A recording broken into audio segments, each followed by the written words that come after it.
Quick shout out to CJ Creates for helping me on this video. If you enjoy animation, I highly recommend checking out his YouTube channel in the description below.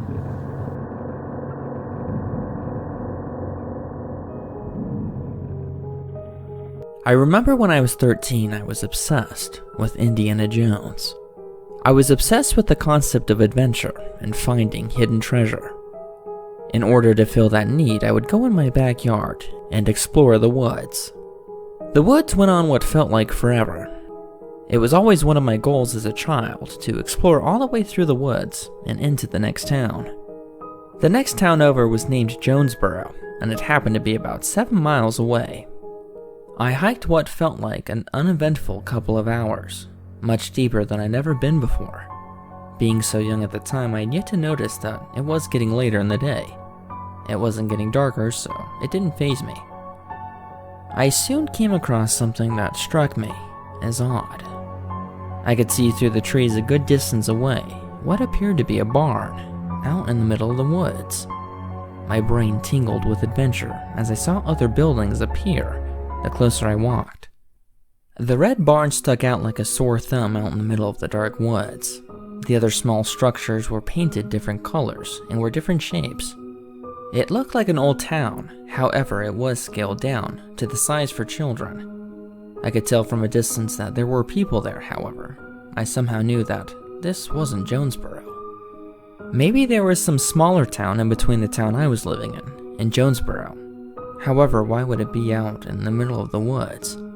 Why weren't there any streets that led out here? I was confused. I walked over to one of the buildings and looked around the makeshift town. I didn't pay much attention to the people that were randomly scattered throughout the area, since my mind was still trying to process what I was looking at. At first, I wasn't afraid, but rather filled with excitement, as it would appear that I had discovered a secret town out in the middle of the woods. Every adventurer's dream. However, my delight did not last long as I noticed one of the people staring at me with an unsettling gaze. They were standing a bit away from me, so their features weren't nearly as clear, but it seemed that they were frozen.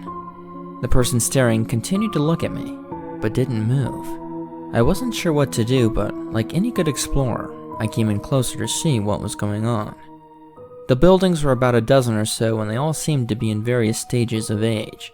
Some looked older, while others seemed more new. I ignored the person that was staring at me, and I walked into the town to see other people in random poses. As I saw the other people, I then noticed that none of them had moved since I first saw the town. I then realized that the town was filled with these lifelike mannequins. Their features were indistinguishable at a distance, and now seeing that they were not people, this gave me an uneasy feeling. I decided to go into one of the buildings to see the extent of this out-of-place creation. The building, despite being small, was oddly outfitted to look and function like any other building that actual people might use. However, none of the lights worked inside. I then saw one of the mannequins much closer this time, and my brain began to slowly realize something horrifying. The mannequin had black streaks running down its face from its eyes, which appeared to be empty and hollow. This mannequin had an old leathery exterior that appeared to be worn and weathered by time. The eyes were hollow, however they somehow kept their gaze on me as I continued to examine the oddity that laid before me. Even more disturbing than the eyes was the smile that appeared to be torn but also stitched on its face, forcing this hideous expression of an exaggerated smile. I had seen enough. I was clearly somewhere where I wasn't supposed to be. I began making my way out of the small-shaped shed when I thought I heard something outside.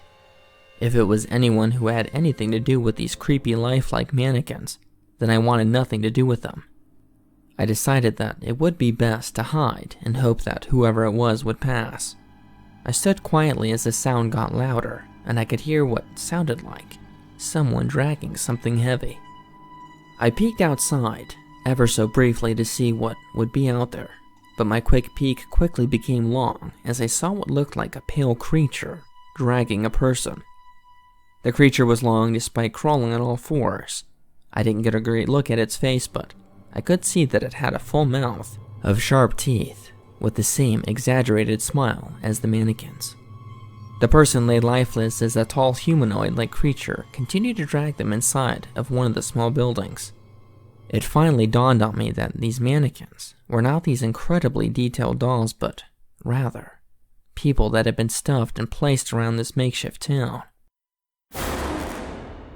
I could only assume that the creature purposely tore and stitched those horrible smiles to replicate itself, almost as if it was making itself these morbid friends it could play with.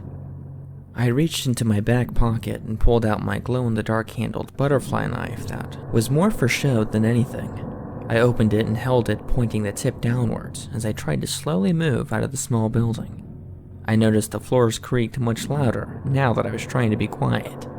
I wasn't sure what the creature's abilities were, or if it could even hear, but I assumed that stealth would be my key on getting out of here alive.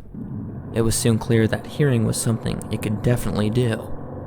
I placed my hand on my face as I held back my terrified breathing as the creature emerged from the small building and cocked its head, as if it was trying to listen.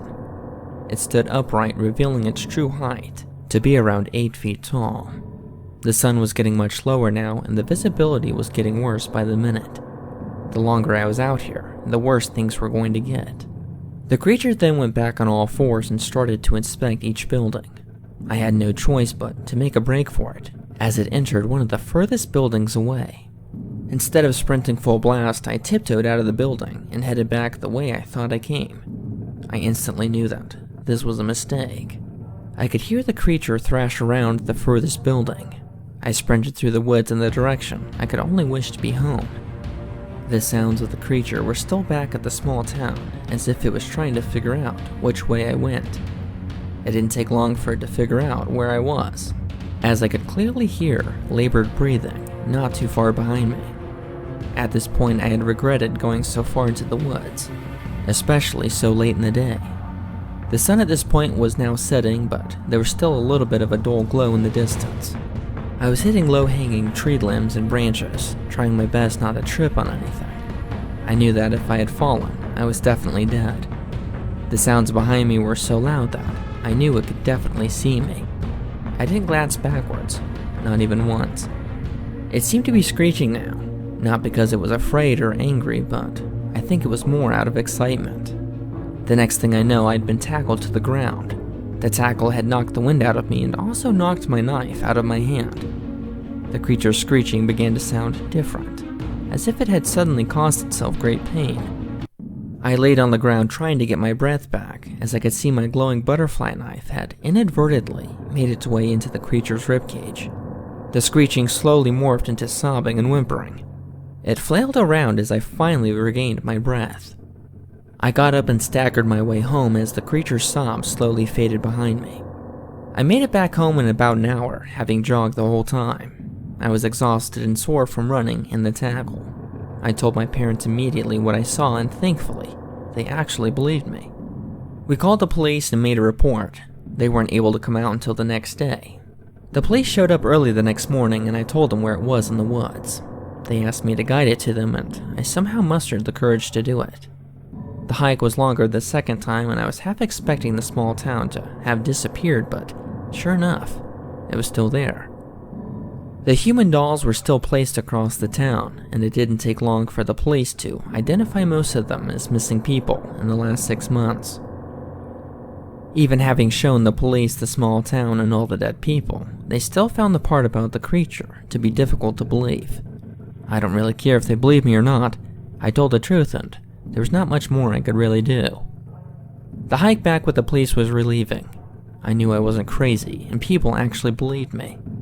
I felt that this nightmare was now behind me, and this huge weight was lifted off my chest.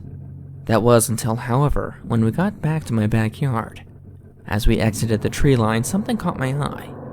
It laid in the grass not too far away, but I immediately recognized it. It was my butterfly knife.